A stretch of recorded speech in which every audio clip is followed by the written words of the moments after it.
The day he closed his laptop. Every morning, Noah entered the office at exactly 8:45. He sat at the same desk, opened the same laptop, and looked at the same reports. For 5 years, he had worked in IT. 5 years of deadlines. 5 years of meetings that could have been emails. 5 years of hearing just one more task. Every month, when his salary arrived, Noah felt relieved. 5 days later, he was broke again. One night, Noah sat alone in the office after everyone had gone home. His screen was filled with numbers and unfinished work. His manager, Victor, had just called him. "Tomorrow morning, I need this completed." Noah looked at the clock. 11:47 p.m. He closed his eyes. What am I doing with my life? His phone suddenly rang. It was his younger sister, Maya. "Are you still at work?" she asked. "Yes." "You said that yesterday." Noah laughed weakly. "Work doesn't end." There was silence. Then Maya said, "Maybe you should do something you care about." Noah looked around the empty office. "I don't know what that is anymore." The next morning, Noah stopped at a small tea stall owned by an old man named Rahman. A long line of customers stood outside. Rahman was struggling to serve everyone. "Why don't you hire someone?" Noah asked. Rahman sighed. "I cannot afford a proper system.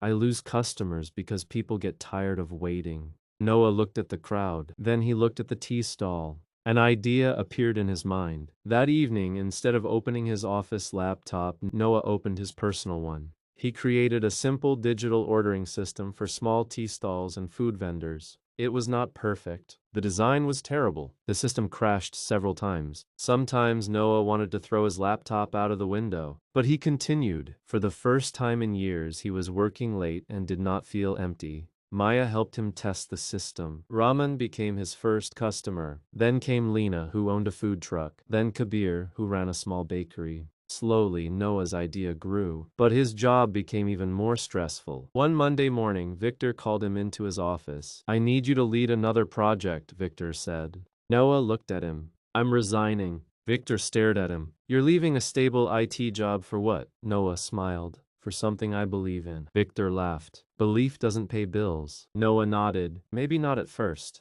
That evening, Noah returned to his desk for the final time. He looked at the chair where he had spent 5 years. He looked at the computer screen. Then he closed his laptop. Not because he had failed, because he had decided to try. The first few months were difficult. His income became uncertain. Some customers left. His software failed at the worst moments. One night, Noah stared at his bank balance. "I made a mistake," he whispered. Maya sat beside him. "Maybe," she said, "but at least this mistake belongs to you." Those words changed something inside him. Noah realized that failure was painful, but living with a dream he never tried was even more painful. Months later, his system was being used by hundreds of small businesses. Rahman expanded his tea stall. Lena opened a second food truck. Kabir hired new employees. And Noah finally understood something. His job had not trapped him. It had given him experience. His frustration had given him questions. And those questions had led him to an idea. Sometimes the life you want does not begin with a perfect plan. Sometimes it begins with a tired person sitting alone at midnight and asking, "What if I tried something different?" Noah did not quit because he was fearless. He quit because he was more afraid of spending his life wondering what could have happened.